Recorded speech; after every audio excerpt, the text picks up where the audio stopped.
మేమే గెలుస్తాం అన్నాడు. ఎవరు అనింది? అబియా. యెరోబాము సైన్యం ఎక్కువగా ఉంది, 6 లక్షల మంది సైన్యం. అబియాకి 4 లక్షల మంది. అయినా అబియా అంటున్నాడు మేమే గెలుస్తాం, ఎందుకంటే మా పక్షాన దేవుడు ఉన్నాడు అని చెప్తున్నాడు. మరి ఈరోజు వాక్యం ఏంటంటే పునాది మీద కట్టబడిన ఇల్లు. చెప్పండి అందరూ, పునాది మీద కట్టబడిన ఇల్లు. మరొకసారి చెప్పండి అందరూ, పునాది మీద కట్టబడిన ఇల్లు. ఓకే, ఇప్పుడు వాక్యంలోకి వెళ్దాం. చూడండి, మత్తయి సువార్త 7వ అధ్యాయము 24వ వచనం నుండి 27వ వచనం వరకు. కాబట్టి ఈ నా మాటలు విని వాటి చొప్పున చేయు ప్రతి వాడును బండ మీద తన ఇల్లు కట్టుకున్న బుద్ధిమంతుని పోరియుండును. వాన కురిసెను, వరదలు వచ్చెను, గాలి విసిరి ఆ ఇంటి మీద కొట్టెను గాని దాని పునాది బండ మీద వేయబడిన కనుక అది పడలేదు. స్తోత్రం చెప్పండి, హల్లెలూయా. తర్వాత మరియు ఈ నా మాటలు విని వాటి చొప్పున చేయని ప్రతి వాడు ఇసుక మీద తన ఇల్లు కట్టుకున్న బుద్ధిహీనుని పోలియుండును. వాన కురిసెను, వరదలు వచ్చెను, గాలి విసిరి ఆ ఇంటి మీద కొట్టెను, అప్పుడు అది కోలబడెను, దాని పాటు గొప్పదని చెప్పాను. ఇక్కడ 2 విషయాలు చెప్తున్నాడు, బుద్ధిమంతుడు, బుద్ధిహీనుడు. చెప్పండి, బుద్ధిమంతుడు, బుద్ధిహీనుడు. బుద్ధిమంతుడు ఎవరంటే ఈయన వాక్యాన్ని విని దాని ప్రకారం చేయు ప్రతివాడు తన ఇంటిని బండ మీద కట్టిన పునాదిలాగుండి గాలి వచ్చినా వరద వచ్చినా ఆ ఇల్లు ఏమాత్రం పడిపోకుండా స్థిరంగా ఉండిద్ది.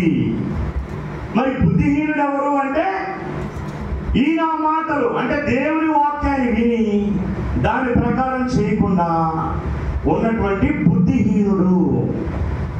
వారికి కూడా గాలి వచ్చింది, వరదలు వచ్చినప్పుడు ఏమైందంట, అది కొట్టుపోయిందంట, కూలిపోయింది. ఎందుకని? పునాది సరిగ్గా లేదు, గట్టిగా లేదు. ఎందుకని? ఇసుక మీద కట్టారంట. అర్థమవుతుందా? పునాదులు కరెక్ట్గా ఉండాలి. ఏముండాలి? పునాదులు సరిగ్గా ఉండాలి. పునాదులు సరిగ్గా లేకపోతే చాలా ప్రమాదం. మేము ఇల్లు కడుతున్నాం కదా, మేము దాదాపు 8 అడుగులు తీసాం కిందకి. 8 అడుగులు 8 అడుగులు తీసాం. ఎంతవరకు ఆ ప్రాంతంలో నేలంపాలు 8 అడుగులు ఎవరు తీయలేదు, అంత లోతుగా తీసాం 8 అడుగులు.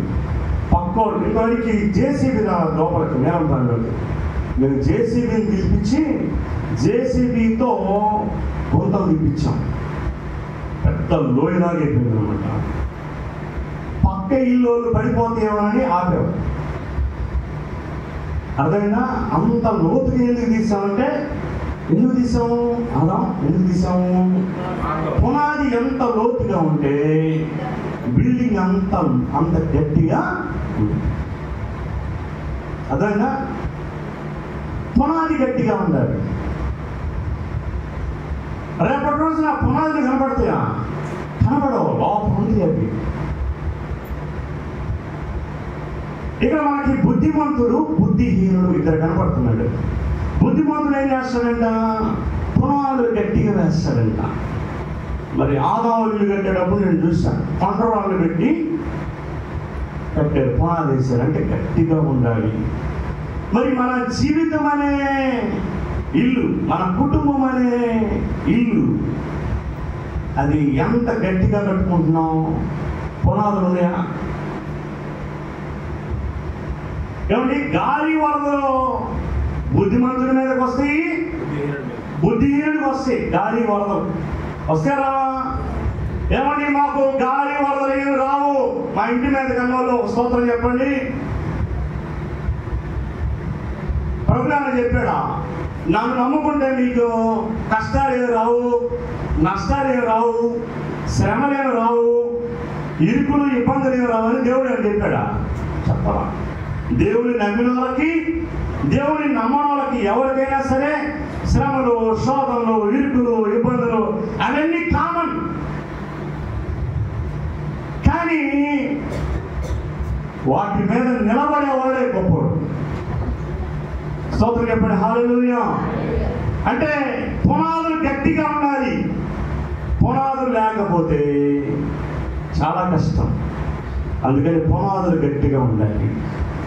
ఇక్కడ బుద్ధిమంతుడైతే ఎలా ఉంటాడు, బుద్ధిహీనుడైతే ఎలా ఉంటాడు. బుద్ధిమంతుడైతే ఈ వాక్యాన్ని విని దాని ప్రకారం చేసి ముందుకెళ్ళేవాడు పునాది కలిగిన వాడు. ఈ వాక్యాన్ని విని దాని ప్రకారం చేయనోడు బుద్ధిహీనుడు. గాలి వస్తుంది, వరద వస్తుంది, మరి కొట్టుకుని పోతాడు. అంటే దీని అర్థం ఏంటి? మీకేమర్థం అవుతుంది అంటే, ఇప్పుడు గాలి వరదలు అంటే మన జీవితంలో వచ్చే శ్రమలు, శోధనలు, ఇరుకులు, ఇబ్బందులు. అలా వచ్చినప్పుడు నీ పునాది స్ట్రాంగ్గా ఉందనుకో, నీ పునాది గట్టి కట్టుకున్నావు అనుకో, వాక్యం అనే బండ మీద నువ్వు కట్టుకున్నావు అనుకో, నువ్వు కదిలించబడవు, వణకవు, భయపడవు. ఏమంటే కొన్ని సందర్భాల్లో అప్పులో వచ్చి మీద పడ్డారనుకో, అమ్మో వాడు వచ్చేస్తారేగా అడుగుతాడు, నేను చచ్చిపోతే ఈ సమస్యలన్నీ పోతాయి. అంటే నువ్వు పునాది ఉన్నా, నీకు పునాది లేని ఇల్లుది. నువ్వేమన్నా ఒక నిమిషంలో చచ్చిపోతావు, కానీ నీ పిల్లల పరిస్థితి ఏంది, నీవు నమ్ముకున్న నీ కుటుంబం ఏంది, వాళ్ళందరి పరిస్థితి ఏంది, ఇల్లు ఏమన్నా నిలబడిందా? ఏమంటే నిలబడ మొత్తం కొట్టుకుపోయినట్లయితే శ్రమలు వస్తాయి, శోధనలు వస్తాయి. నువ్వు దేవుని చేత కట్టబడిన వ్యక్తి అయితే ఎన్ని శ్రమలు వచ్చినా, ఎన్ని శోధనలు వచ్చినా నిలబడతావు. వరదలు వస్తాయి, గాలి వస్తుంది, నిలబడతావు. పునాది లేకపోతే, క్రీస్తు అనే బండ మీద నీ ఇల్లు కట్టుకోకపోతే చిన్న చిన్న శ్రమలైతే. కొన్ని సందర్భాల్లో మనం గమనించినట్లయితే అప్పుడప్పుడు పేపర్లలో చూస్తుంటాం, భర్త తిట్టాడని భార్య చనిపోయింది, భార్య అరిసిందని భర్త చనిపోయాడు. ఇవన్నీ క్రీస్తులేని కుటుంబాలు. పిల్లలు సరిగ్గా లేరని, చెప్పిన మాట లేదని, తల్లిదండ్రులు ప్రేమించలేదని, వీళ్ళు ప్రేమించాలా వాళ్ళు ప్రేమించలేదని, శ్రమలు వచ్చినాయని, ఎగ్జామ్స్లో ఫెయిల్ అయ్యారని చచ్చిపోతున్నారు. అంటే ఏంటి దాని అర్థం? పునాది సరిగ్గా లేదు. దేవుడు అన్నాడు, నీ దేహమే ఒక ఇల్లు అంట. స్తోత్రం చెప్పండి, హల్లెలూయా. ఈ ఇల్లు ఏమైపోయింది? పడిపోయింది. ఇంకా కొంట్లో పెట్టేసి తీసినది. ఇల్లు గట్టిగా అంటే నీ శరీరము, నీ జీవితం గట్టిగా ఉండాలంటే క్రీస్తు అనే పునాది మీద నువ్వు కట్టుకోవాలి. క్రీస్తు అనే పునాది నీకు లేకపోతే, దేవుని వాక్యం అనేటువంటి పునాది నీకు లేకపోతే, చిన్న చిన్న గొడవలైనా, గాలి వచ్చినా, వరదలు వచ్చినా కొట్టుకుపోతావు. నీ ఇల్లు, నీ దేహం అనే ఇల్లు వెళ్ళిపోయి బొందలో పాతి పెడుతుంది. నువ్వు అలా ఉండకూడదు ఎప్పుడు కూడా. సరే, ఏ మాటలు లూకాసు సువార్తలో కూడా రాయబడి ఉన్నాయి. అక్కడ ఎలా రాశాడో చూద్దాం. చూడండి, లూకాసు సువార్త 6వ అధ్యాయం 46వ వచనం నుండి 49వ వచనం వరకు ఆ 3 వచనాలు చదువుదాం. నేను చెప్పు మాటల ప్రకారం మీరు చేయక ప్రభువా అని నన్ను పిలుచుడు ఎందుకు? అంటే కొంతమంది ఉన్నారంట, దేవుడు చెప్పిన మాట వినకుండా, ఆయన చెప్పినట్టు చేయకుండా ప్రభువా ప్రభువా ప్రభువా అని పిలుస్తారంట. అదేనా? ఏమంటున్నాడంటే, నేను చెప్పిన మాట వినకుండా ప్రభువా ప్రభువా అని నన్ను పిలుచుడు ఎందుకు? నా ఎద్దకు వచ్చి నా మాటలు విని వాటి చొప్పు చేయు ప్రతి వాడు ఎవరిని పోలి ఉండినో నేను మీకు తెలియజేస్తాను.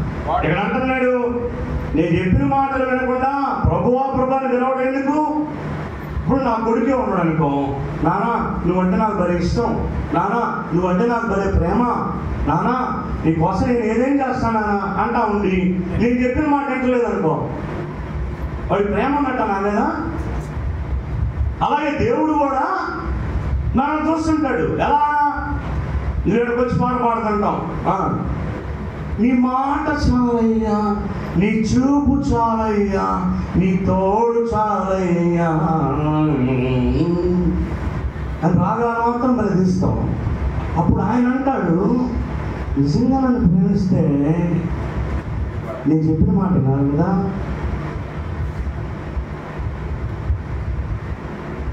ఎవరి గురించో కాదు, నా గురించే అనుకోండి, నేనే ఉదాహరణ అనుకోండి. నేను ఆయన చెప్పిన మాట వినకుండా, ఆయన మార్గంలో నడవకుండా నేను ఇక్కడికి వచ్చి నీ మాట చాలయ్యా అని ఊహు అని పడతా ఉన్నట్టు ఎట్లా? దేవుడు ఏమనుకుంటాడు? మరి ఆపురాని యాక్షన్ చాలే అనుకుంటాడు దేవుడు. అంటాడా అన్నా? నేనే ఇక్కడికి వచ్చి పాటే కాదండి, వాక్యమే దంచి కొడుతున్నాను.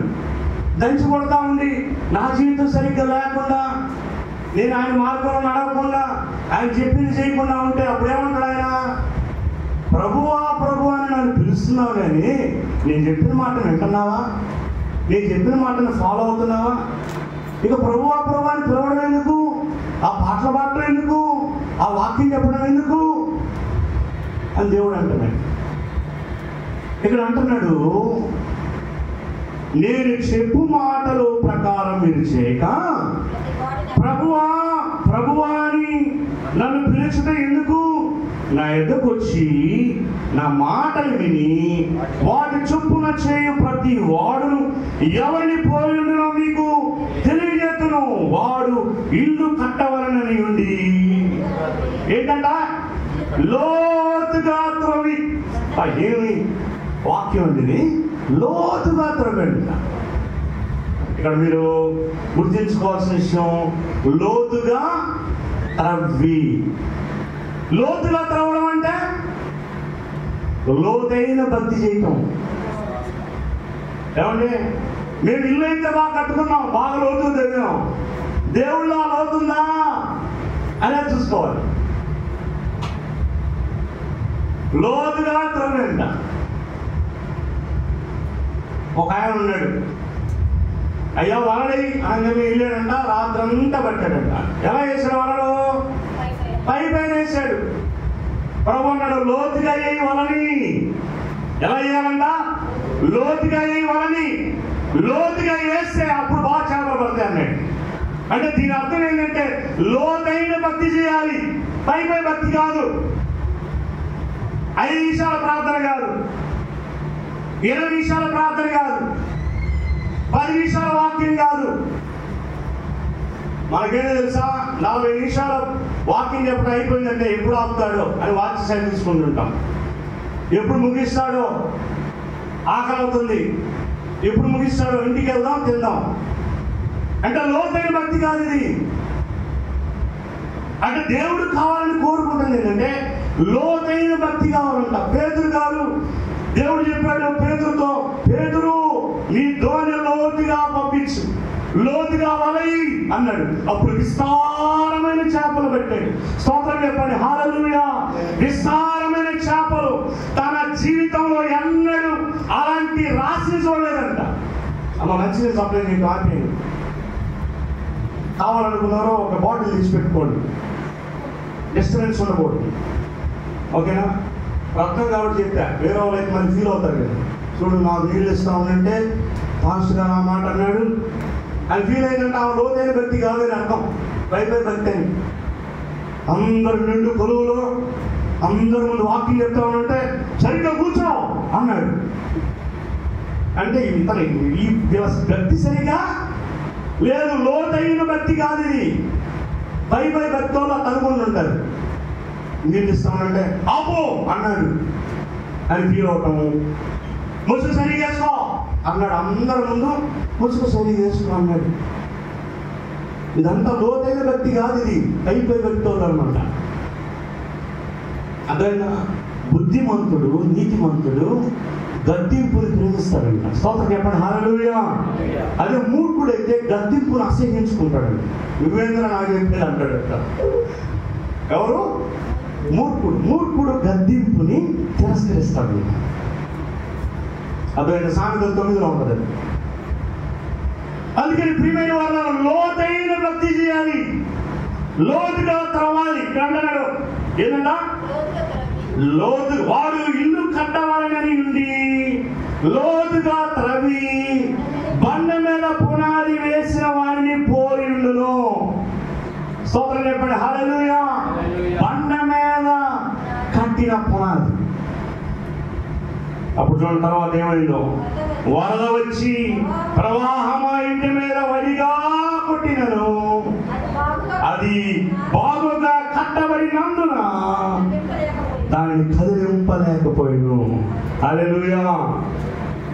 పునాది గట్టిగా వేసి గట్టిగా కట్టబడటం వల్ల ఎంత పెద్ద ప్రవాహం వచ్చినా ఏమంటే కదిలించబడలేదంట. అర్థమైనా? మనకేంది, అప్పులోడు వచ్చాడంటే గడగడ ఉరుకుతాం, ఇంటి పక్కన తాగడానికి వచ్చాడంటే గడగడ ఉరుకుతాం, భర్త తాగి వచ్చినంటే గడగడ ఉరుకుతుంటాం, అన్నదమ్ములు తాగానికి వచ్చారంటే గడగడ ఉరుకుతాం. అంటే వీళ్ళందరూ ఎలా ఉన్నట్టు? అలా ఉరికేవాడు ఎలా ఉన్నట్టు? ఎలా ఉన్నట్టు?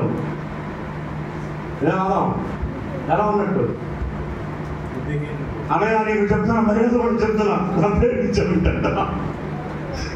ఎలా ఉన్నట్టు? పునాది సరిగ్గా లేనట్టు. ఏమంటే పక్కన తాగానికి వచ్చాడు అనుకో, సెట్ అక్కడ ఇంతవరకు ఎందుకు కడగడ ఊరిపోయి అమ్మ ఊపిరి అట్టలేదు కళ్ళు కింద పడిపోతాడు. పిల్లవాడు రోడ్డు మీద వస్తానంటే తగిలిందంటారంగానే అమ్మ పడిపోయిద్దామా, ఏంటంటే లోపలికి వచ్చిందంట. అంటే పునాది సరిగ్గా లేదు. పునాది సరిగ్గా ఉంది. ఎలా ఉందో? పిల్లవాడు దెబ్బ తగిలిందా? ప్రభు ఉన్నాడు, ప్రభు చూసుకుంటాడు. ఏంది అంత బాధపడుతున్నారు? ప్రభు ఆడిపోయాడు, అది చూసుకోడా? ఎవడురా నువ్వు ఎడుతావు బాబా అన్నారా? అంటే ఏంటి? పునాది ఏమంటే పునాది సరిగ్గా ఉన్నారు. అర్థమైందా? పునాది లేని వాళ్ళు ఎవరు? ఎన్ని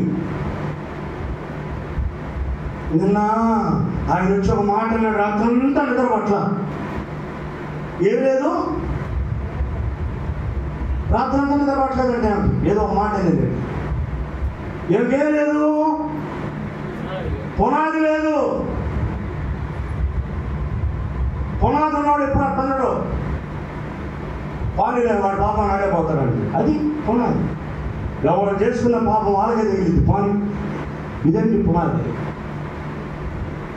ఏదో అంత మాట ఉన్నాడా? రాని వాడిని కడుగుతా, వాడిని ఆరేస్తా, వాడిని ఉతికేస్తా, వాడిని అడుగుతా ఉండు. పునాది లేని వాళ్ళు వీళ్ళంతా. పునాది ఉన్నవాడు ఏం చేస్తాడు తెలుసా? దేవుడికి అప్పగిస్తాడు. ప్రభా ఈ సమస్యలను నాకు తోడుగా ఉంటా. ఏమంటే అబియాకి 4 లక్షల సైన్యము, యెరోబోవాముకి 8 లక్షల సైన్యం. 8 లక్షలు రాగానే కడగడ ఉనికాడా అనకరా? అయినా మేమే గెలుస్తాం, మా పక్షాన దేవుడు. స్తోత్రం చెప్పండి, హల్లెలూయా. అలాంటి ధైర్యం ఉండాలి మనకి. ఏమంటే శ్రమలు రావు, శోధనలు రావు, వరదలు రావు అని చెప్పట్లా, ఖచ్చితంగా వస్తాయి. కాబట్టి కష్టాలు లేని ఉన్నారా? కష్టాలు లేని వాళ్ళు ఒకసారి హల్లెలూయా చెప్పండి, హల్లెలూయా.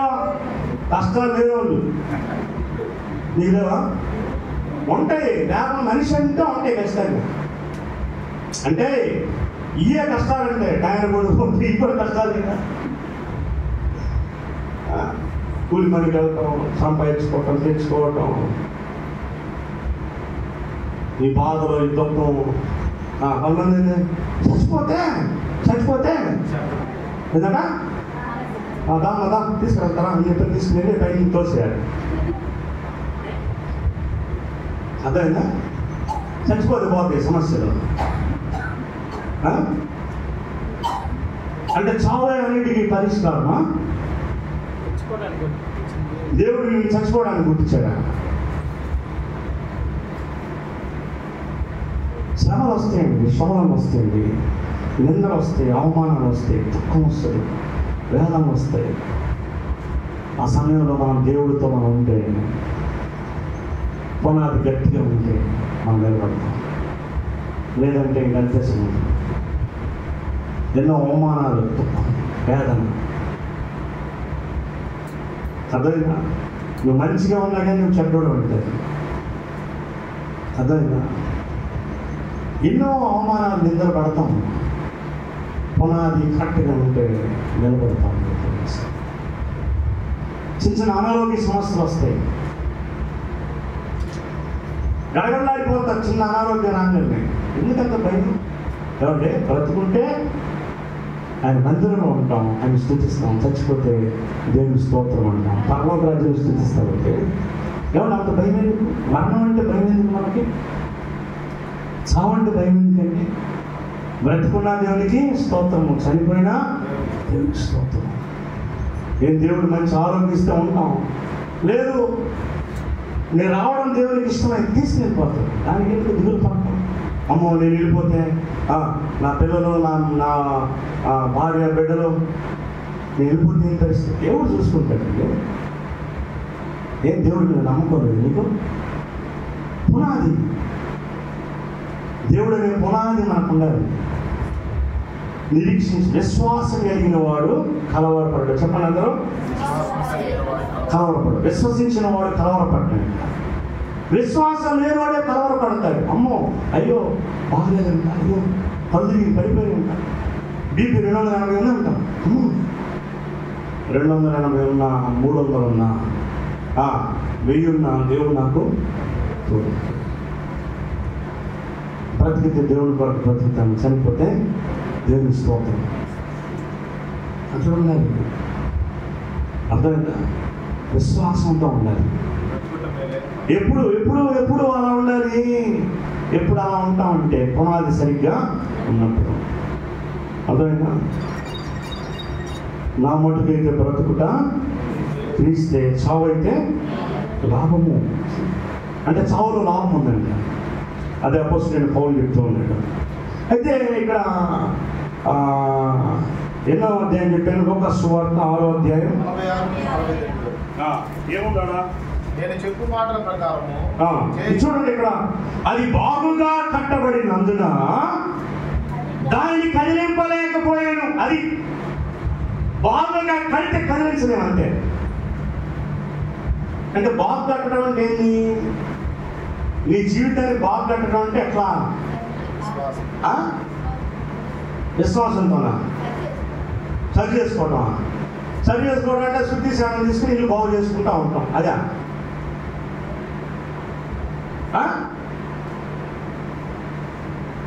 బాగుగా కట్టబడటం అంటే ఏంటి? ఆయన ఎంత నమ్మిక ఇచ్చి ఆయన మాట్లాడారు. నమ్మిక ఉంచున్నా బాగుగా కట్టబడటం అంటే ఏంటి? సరే, బాగుగా కట్టబడటం అన్నారు కదా, అది చెప్తాను. ఇల్లు అంతా బాగా నీట్గా కట్టాం, ప్యాలెస్ లాగా ఉంది, కిందనే లోతుగా లేదు. ఇప్పుడు ఏమైంది? మీరు బాగుగా కట్టబడటం అంటున్నారు. మీరు పునాదులు, లోతైన పునాదులు వేయటం. మరి నీ జీవితంలో లోతైన పునాదులు వేయటం, లోతుగా కట్టడం అంటే ఏంటి దేవుడి భాషలో? చెప్పాలి త్వరగా. లోతైన భక్తి అంటే ఏంటి? లోతైన భక్తి అంటే ఏంటి?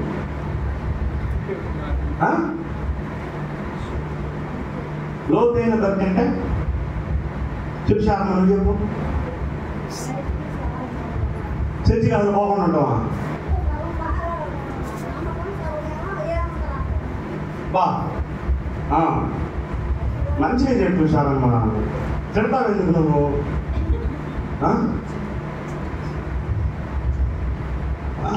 మంచిగా చెప్పమంటే వాక్యం ద్వారా విని, వాక్యాన్ని విని విని విని, వాక్యాన్ని వింటే ఏమొస్తుంది? తిమోతి గారు ఏమొస్తుంది వాక్యాన్ని వింటారు?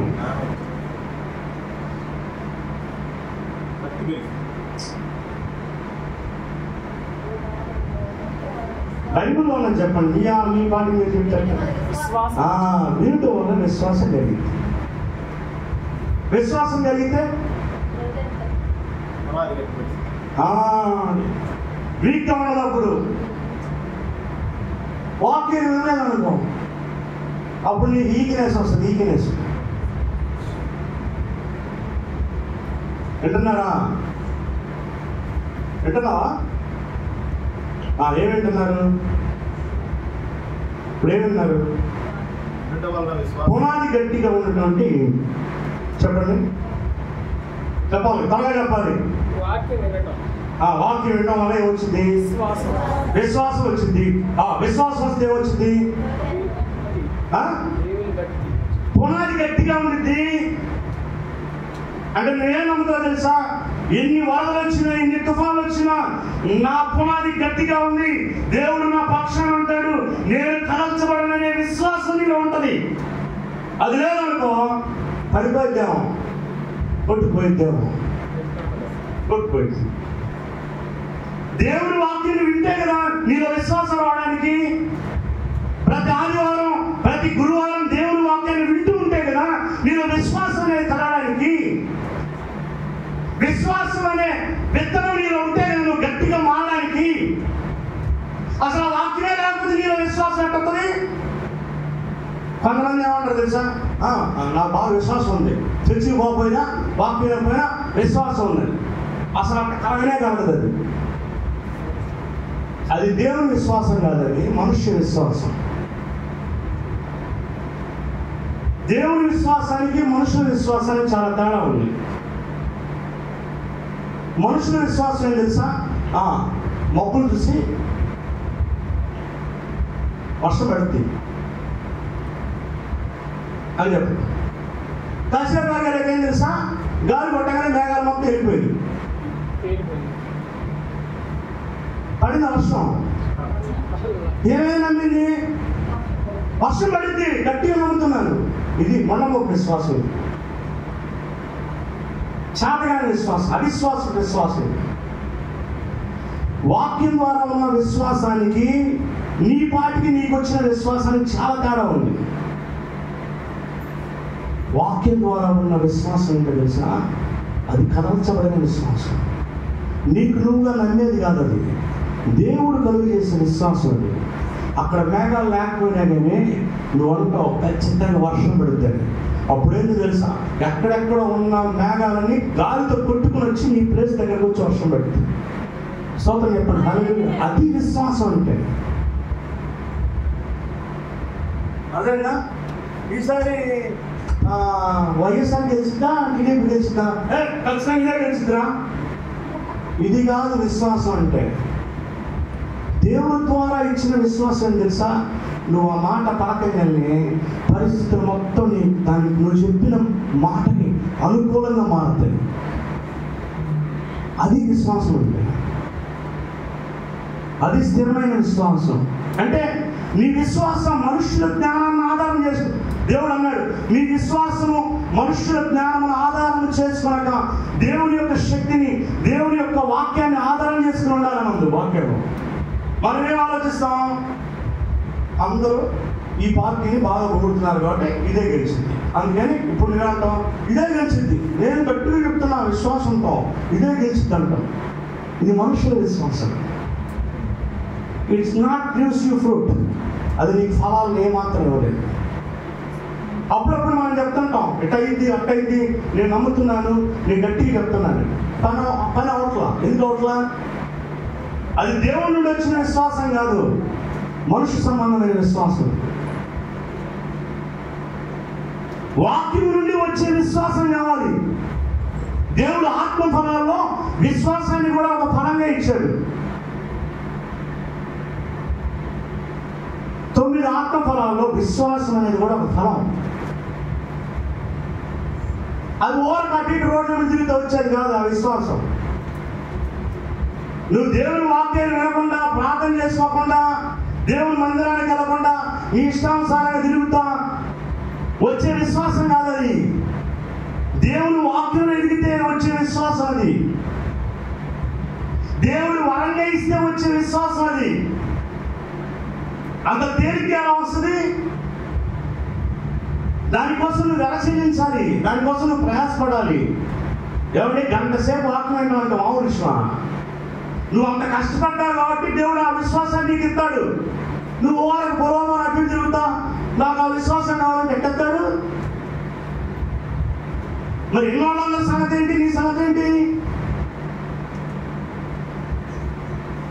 దేవుడి ద్వారా వచ్చే విశ్వాసం, పునాది మీద కట్టబడిన విశ్వాసం, పునాది మీద కట్టబడిన ఇల్లు. చూడండి, ఇంకొక వ్యక్తి ఉన్నాడా? ఆ మాట చదవండి త్వరగా. అయితే నా మాటలు విని చెయ్యని వాడు పునాది వేయక నేల మీద ఇల్లు కట్టిన వాడితో సమానం. ఇందాక ఇసుక అన్నాడు, ఇప్పుడు నేల అన్నాడు. తవ్వడం కూడా తవ్వాలా అంటే లోతైన భక్తి లేదు, పై పైన భక్తి. ఇది ఎప్పటికీ ప్రయోజనకరం కాదు నీకు. పై పై భక్తి ఇప్పటికీ కూడా ప్రయోజనం కాదు, చాలా డేంజర్ వాళ్ళు. పై పై భక్తి భలే ప్రమాదకరమైంది. ఏంటంట? పునాది వేయక నేల మీద ఇల్లు కట్టిన వాడిని పోయును ప్రవాహము దాని మీద పడిగే వడిగా పట్టగానే అది కూలిపడిను, ఆ ఇంటి పాటు గొప్పది. ఏమైనా అంత ఖర్చు పెట్టి ఇల్లు కట్టి ఒకసారి కూలబడితే ఎంత ఖర్చు, ఎంత నష్టం అదంట. అంటే ఇక్కడ ఇల్లు అంటే నీ జీవితం. ఇల్లు అంటే ఏమంటే డబ్బులు సంపాదించుకుని మళ్ళీ కట్టుకుంటాం, జీవితం పోతే. కనుక ప్రియమైన వాళ్ళ దేవుడు చెప్తున్న మాట ఏంటంటే మనము, అందుకని చూడండి ఒక మాట చూద్దాం. చూడండి, 1 కొరింథీయులకు రాసిన పత్రిక 3వ అధ్యాయం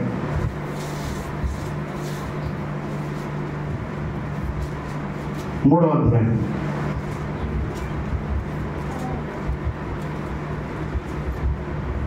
11వ వచనం. వేయబడినది తప్ప మరి ఒక పునాది ఎవడనో వేయలేరు. అంటే మరి ఇంకో పునాది ఎవరు వేయలేరు. అంటే ఇది వాక్యం అండి. ఇది వాక్య ప్రకారం ఎలా విశ్వాసం వస్తుందో చెప్తానండి మీకు. ఇలా కాకుండా ఇంకో విధంగా వస్తుంటే ఏమన్నా మాకు ఉందండి విశ్వాసం అంటే యేసయ్య చెప్పిన దానికి వ్యతిరేకంగా చెప్తున్నావు. ఆయన ఏమంటున్నాడు? వేయబడిన పునాది తప్ప మరి ఏ పునాది ఎవడు వేయగలడు? ఆ పునాది యేసుక్రీస్తు. స్తోత్రం చెప్పండి, హల్లెలూయా. ఆ పునాది యేసుక్రీస్తే.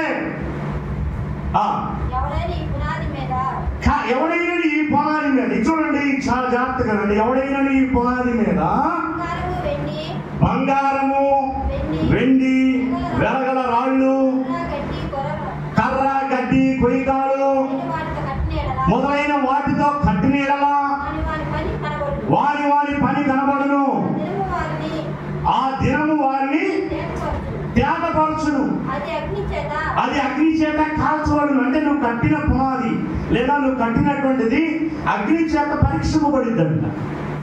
అప్పుడు ఏం నిలబడిద్ది? బంగారం నిలబడిద్దా? వెండి నిలబడిద్దా? కర్ర, గడ్డి, కొయ్యకాలు ఇవన్నీ నిలబడతాయా? వాటిలో ఒకటే ఒకటి ఉంది నిలబడేది. ఏంటిది? చూడండి, వెండి అవన్నీ నిలబడిద్దా? కరిగిపోయింది. బంగారం కరిగిపోయింది. ఏమన్నాడు? కర్ర కాలిపోయింది, బూడిదైంది. కర్ర, గడ్డి కూడా కొయ్యకాలు పోయింది. ఏమన్నా నిలిచేది ఒకటే ఉన్నది. ఏందో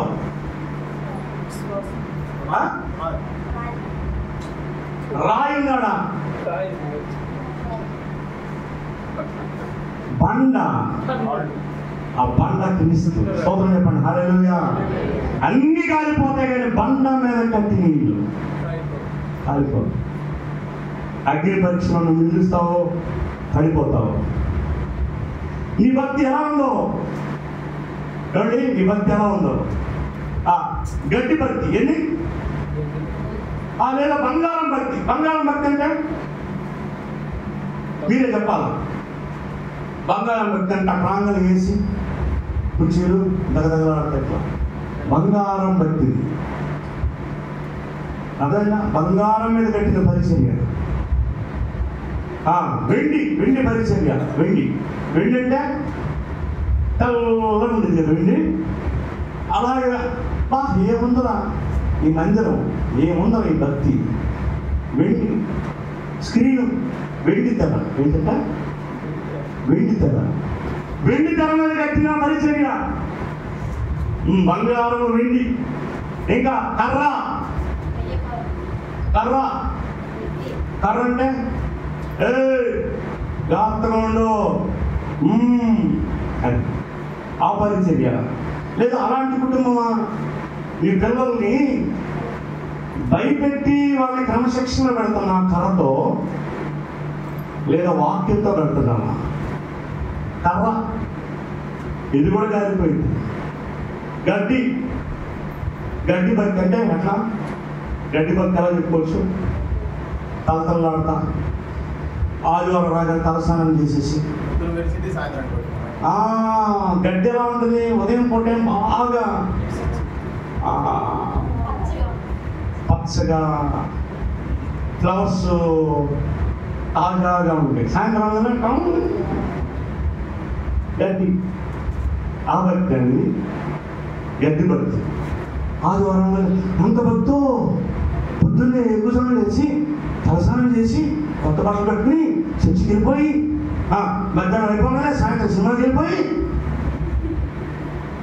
గడ్డి భక్తి. కొయ్యకాలు, కొయ్యకాలు అంటే అలా వద్దాలా? కొయ్యకాలు అంటే కొయ్యకాలు, చెయ్యకాలు కాదు, కొయ్యకాలు. కొయ్యకాలు అంటే ఏమంటే మంచానికి ఉండాలా? కొయ్యకాలు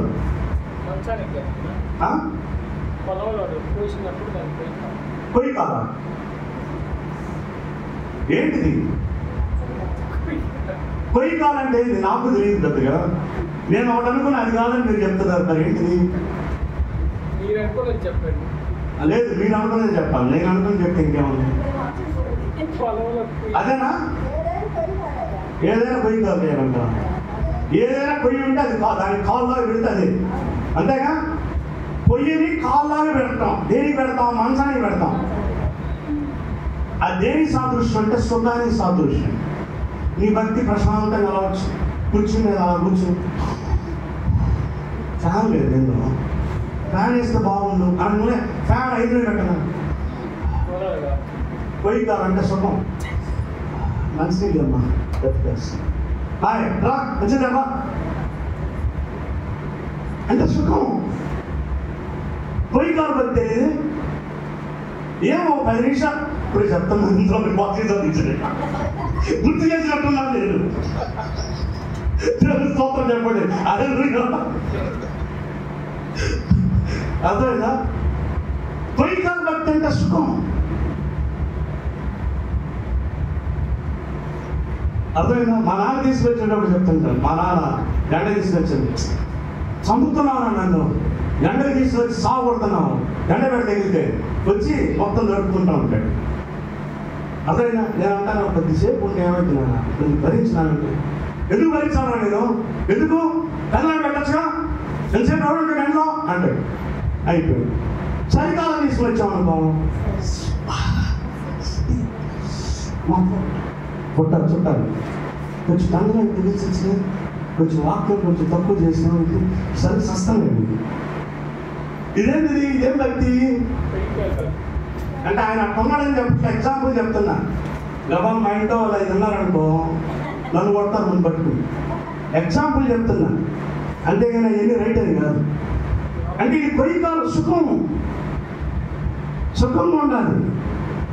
ఎండలో వద్దు, వానలో వద్దు. వర్షం పడుతుందయా, ఇంక ఈరోజు ఏమొస్తారు? సర్దుకో, ప్రశాంతం కొడుకు ఇంట్లో కూర్చుని. వానంలో వస్తే నువ్వు తడుస్తావని, మొలకెత్తుతావని, అందుకని నీకోసమే నేను వస్తానమ్మా, ఇబ్బంది లేదు, నాకు ఇన్ని వదలు వచ్చిన అవసరం వద్దయ్యా. ఏమొస్తా పొద్దుగా ఉంది, మొన్న కూడా కాలు దగ్గర దమాన్ పడ్డారు. కొయ్యకాలు అంటే మీరు అలా ఉన్నారని చెప్పట్లా, ఎగ్జాంపుల్ చెప్తున్నాను, తప్పుగా అపార్థం చేసుకోకండి. అంటే మనం సుఖాన్ని ఇష్టపడకూడదు. మన భక్తిలో ఎన్ని శ్రమలు వచ్చినా భరించాలి. ఎంత శోధన వచ్చింది, సైకి చేస్తున్నాం, టైం అయింది, ఇది చాలు. ఎన్ని శ్రమలు వచ్చినా, శోధన వచ్చినా భరించాలి. ఒక రెఫరెన్సే చెప్పాను, ఇంకా చాలా ఉన్నాయి కదా.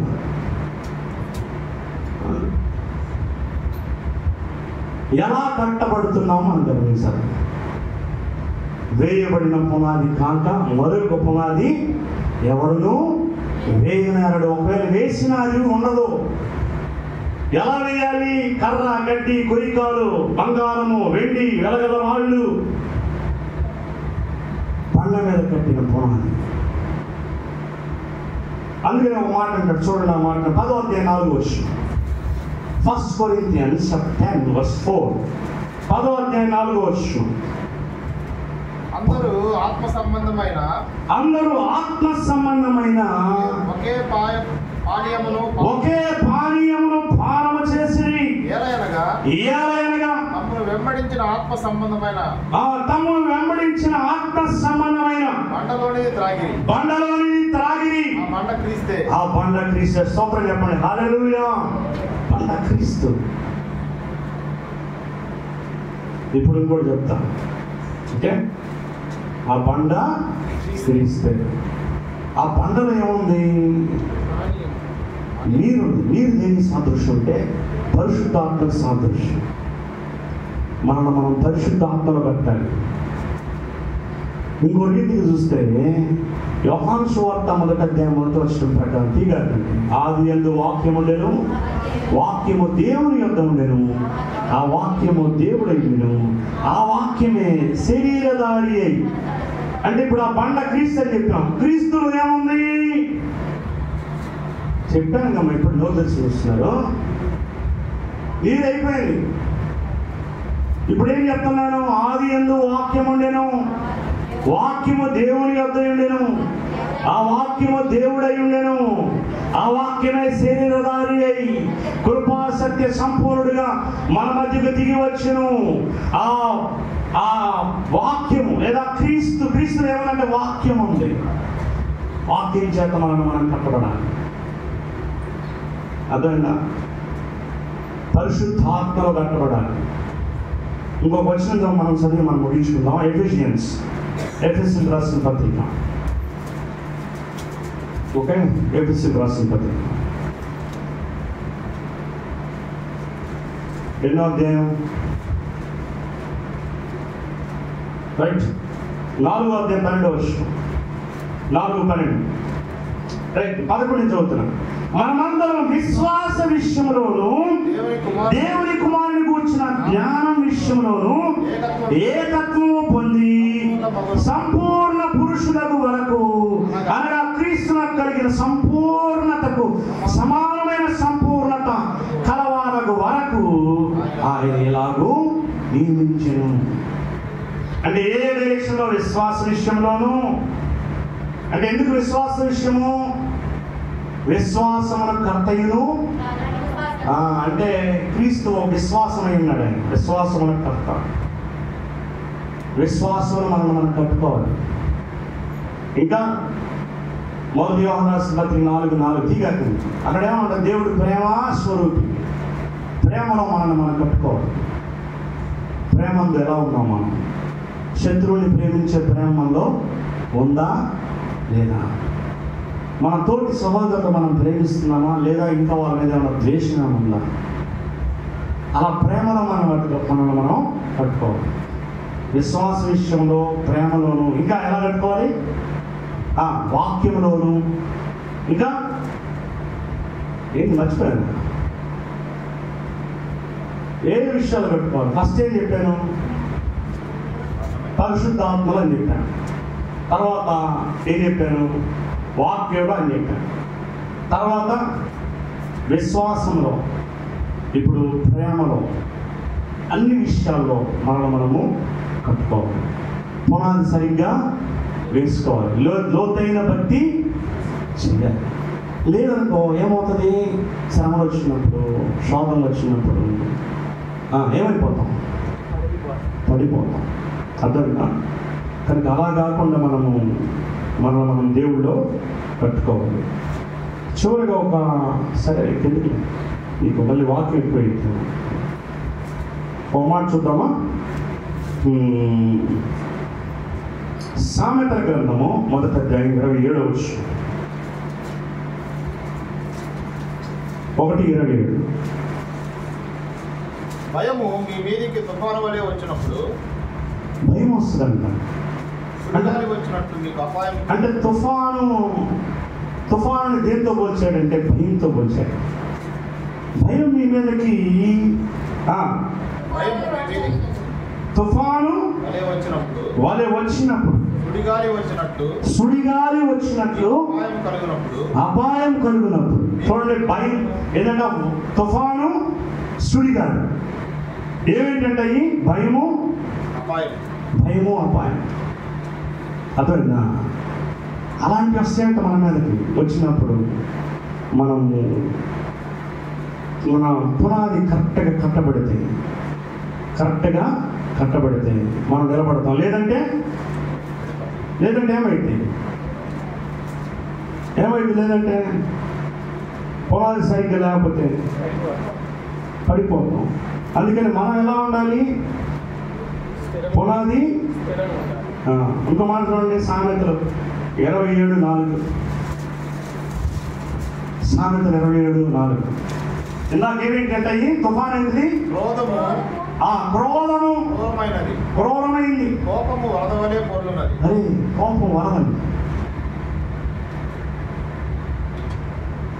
విన్నారు ఎప్పుడండి?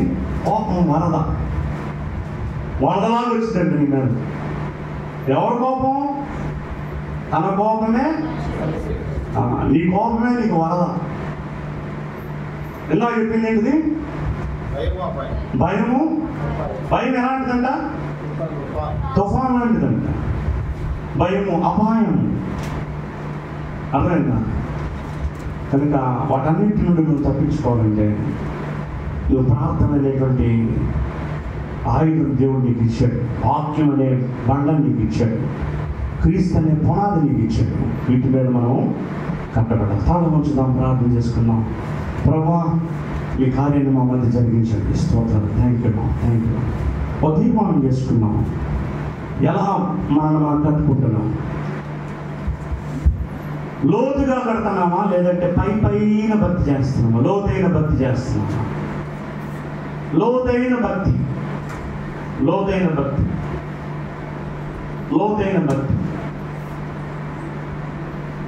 5 నిమిషాల ప్రార్థన, 10 నిమిషాల ప్రార్థన, లేదంటే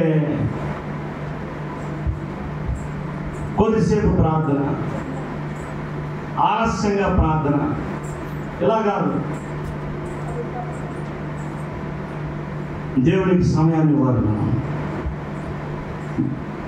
దేవునికి ప్రాధాన్యత ఇవ్వాలి మనం. దేవునికి మనం ఎప్పుడైతే ప్రాధాన్యత ఇస్తామో, దేవునికి ఎప్పుడైతే అన్నిటికంటే ముందుగా అతను పెడతామో, అప్పుడు మన జీవితం ఆస్వాదించబడుతుంది. తీర్మానం చేసుకోండి. ప్రభా, లోతైన భక్తి నాకు కావాలి. నీ వాక్యం అనే బండ మీద నా ఇంటిని నేను కట్టుకుంటాను ప్రభా. వాక్యం అనే బండ మీద నేను కట్టుకోకపోవడం వల్ల, క్రీస్తు అనే పునాది మీద నేను కట్టుకోకపోవడం వల్ల, వరదలు వచ్చినప్పుడు, తుఫాన్లు వచ్చినప్పుడు, ప్రవాహం వచ్చినప్పుడు నేను పడిపోయే ఇల్లులాగున్నానయ్యా. నేను విశ్వాసంలో కింద పడిపోతున్నాను ప్రభా. ఎందుకు ఇదంతా అంటే వాక్యం లేకపోవడం వల్లే. క్రీస్తు అనే బండ మీద, క్రీస్తు అనే పునాది మీద, వాక్యం అనే పునాది మీద నేను కట్టబడకపోవడం వల్లే శ్రమలు వచ్చినప్పుడు, శోధనలు వచ్చినప్పుడు పడిపోతున్నాను. వరదలు వచ్చినప్పుడు పొట్టుకుపోతుంది నా భక్తి. ఎవరైనా తగాలకు వచ్చినప్పుడు నా భక్తి ఏమాత్రం నిలబట్టదా. నేను గందరగోళం అయిపోతున్నాను, పడిపోతున్నాను. నాయనా, నీ వాక్యం అనే బండ మీద నన్ను కట్టండి అని అడుగుదాం దేవుడిని. ప్రార్థన చేసుకున్న పరిశుద్ధుడా, ప్రేమ కలిగిన తండ్రి, మీ వందనాలు, స్తోత్రాలు. నీ వాక్యం అనే బండ మీద మమ్మల్ని కట్టుకోవడానికి, మా వ్యక్తిగతమైన జీవితాన్ని, అలాగే కుటుంబాన్ని, సంఘాన్ని మేము బండ మీద కట్టడానికి సహాయం ఇస్తున్నది. ఈరోజు ఈ వెత్తబడిన వాక్యం మా అందరి జీవితాలు నీరు ఫలితంలో తీసుకురావాలి. మమ్మల్ని ఈ చేతులుగా అప్పగిస్తూ ముందున్న సమయం ఆశీర్వాదకరంగా మీరు మార్చండి. ఎవరైతే నైనా ఈ వాక్యాన్ని విన్నారో, ఇప్పటివరకు శ్రద్ధగా ఓపికగా విన్నారో, వారిని, వారి కుటుంబాలను దీవించండి. వారు వాక్యం అనే బండ మీద, క్రీస్తు అనే బండ మీద వారి కుటుంబాలను కట్టునట్లుగా నీ కృప వారికి దయచేయండి. ఇప్పుడే వారిని దర్శించి వారి కుటుంబాన్ని, వారి ఇంటిని, వారి వ్యక్తిగతమైన జీవితాన్ని సరిగ్గా కట్టుకోవడానికి, స్థిరంగా కట్టబడడానికి, పునాది గట్టిగా వేసుకుని కదలకుండా ఉండేటువంటి స్థిరమైన పునాదులుగా వారిని చేయమని, స్థిరమైన ఇంటిగా వారిని చేయమని నీకే స్తోత్రాలు, వందనాలు. స్థిరమైన ఇల్లు అంటే మా శరీరమే ఒక ఇల్లు అన్నారు. అలాంటి స్థిరంగా మేము కట్టబడడానికి సహాయం చేయమని యేసయ్య నామములో అడిగి వేడుకొంచున్నాము తండ్రి, ఆమేన్. అలాగే ప్రార్థనలో ఉందాం. దేవుని యొక్క శరీరంలో మనం పాలు పొందుదాము. దేవుని యొక్క శరీరంలో మనం పాలు పొందుదాం. అందరూ శ్రద్ధగా ఉండి దేవుని యొక్క శరీరంలో పాలు పొందాలని మనం చేస్తున్నాం. దేవుని యొక్క వాక్యం తెలియజేస్తున్నాం.